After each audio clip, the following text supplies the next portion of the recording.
పనులు చేయాలని సొయ్యి కానీ ఈ కానీ లేదు. ఇప్పుడు ఒక మంత్రి గారు పోతే ఆ మంత్రి గారు అన్నారంట, ఈ మంత్రి దగ్గర పోతే ఆ మంత్రి దగ్గర పోమంటే, మరి ఈ జిల్లాలో పుట్టినవు, ఈ ఏరియాలో ఉండేదానివి, ఒక ఆడిబిడ్డ అని చెప్పేసి కష్టాల కోసం వస్తే వాళ్ళకి పట్టించుకోవాలని పోయి ఆడిపోవని చెప్పడంలో నువ్వు మాత్రం మంత్రి పదవి ఎందుకు ఉంచుకున్నావు? నీ జిల్లాకి మంత్రివా, ఈ రాష్ట్రానికి మంత్రివా అనేది నువ్వు తెలుసుకోవాలి. ఆమె ఎవరు అనేది మీరు నేను చెప్పనక్కర్లేదు. సాక్షాత్తు ఇక్కడ నుండి ఏ డెవలప్మెంట్ లేదు. ఇక్కడ డ్రైనేజ్ వ్యవస్థ చూస్తే చాలా సంవత్సరాలు డ్రైనేజ్ లేదు, వాటర్ బోట్ లేదు. పిల్లలు చూస్తే దోమ కాటు, కనీసం బాత్రూమ్లు లేవు, స్నానాలు చేయడానికి బాత్రూమ్లు లేవు, లెట్రిన్ పోవడానికి బాత్రూమ్లు లేవు. అలాగే ఈ కాలేజీకి సంబంధించిన బిల్డింగ్కి బాత్రూమ్లు లేవు, డోర్స్ లేవు, బాత్రూమ్లు ఏమీ లేదు. ఎట్లా ఉండాలి, ఎట్లా చేయాలనేది నిర్ణయించుకోవాలి. సార్ నేనైతే చాలా రాష్ట్రాలు తిరుగుతున్నా, ఈ రాష్ట్రం కాదు దేశం మొత్తం తిరుగుతున్నా. ఈ దేశంలో తిరుగుతున్న దాంట్లో అతి దారుణంగా ఉన్నది తెలంగాణ. ఆంధ్ర చాలా బాగున్నాయండి.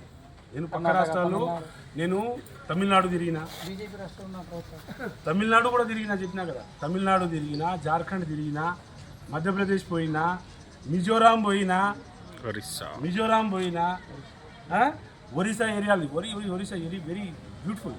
గోవా, ఒరిస్సా చాలా, అంటే ఇక్కడ బీజేపీ, కాంగ్రెస్, టీఆర్ఎస్ అని ఇంకేదో పార్టీ పేరు చెప్పను, అక్కడ ఉన్న లీడర్లు బాగుంటే, ప్రభుత్వాలు బాగుంటే పనులు అయితే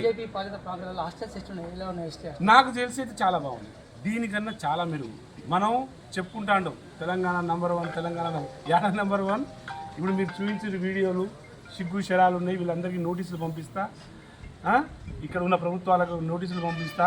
ఇక మరీ చెప్పాలి, బాధాకరం ఏంటంటే ఐటీడీఓ 10 సంవత్సరాలు, దాదాపు 11 సంవత్సరాల నుండి నిర్వీర్యం అయిపోయింది.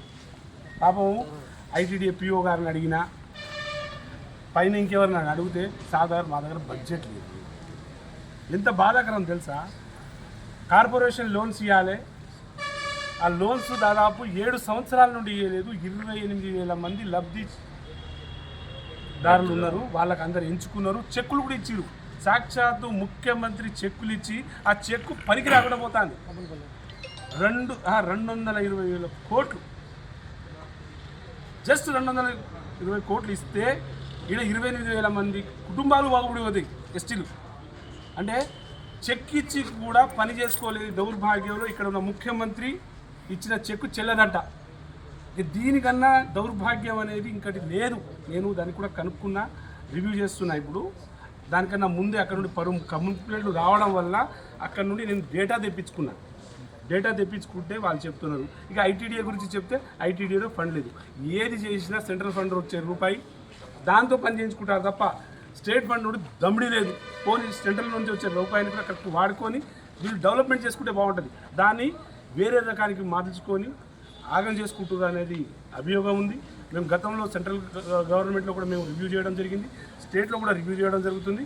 కానీ చాలా బాధాకరం, ఇలాంటి స్కూళ్ళు, కాలేజీల నుంచి పిల్లల్ని ఉద్ధరించేసి రేపటి పౌరులు చేయాలనుకునే ఆలోచన ఈ గవర్నమెంట్ చేస్తుందంటే చాలా సిగ్గుచేటు, బాధాకరం. బుద్ధి, సిగ్గు, శరాలుంటే ముందు ఈ స్కూళ్ళలో ఒక పూట పడుకోండి. ఇక్కడున్న స్థానిక ఎమ్మెల్యేలు ఉండొచ్చు, ఇక్కడున్న మంత్రులు ఉండొచ్చు, ఇప్పుడున్న అధికారులు వచ్చి ఒక పూట పడుకొని మీ సభాస్గా కనుక లేచిపోతే మా వాళ్ళు అక్కడే ఉంటారు. లేదు మీకు అది పడుకోలేము, ఉండలేము అనే పరిస్థితి ఉంటే బుద్ధి తెచ్చుకొని ఇమీడియట్లీ పని చేయండి. పని చేయకపోతే ఖచ్చితంగా మీ అన్నీ ఎక్కడెక్కడ ఉన్నాయో అన్నీ మీకు నోటీసుల ద్వారా పిలుచుకొని మిమ్మల్ని అందరినీ ఢిల్లీ గుంజుకోపోవడం ఖాయం. Thank you.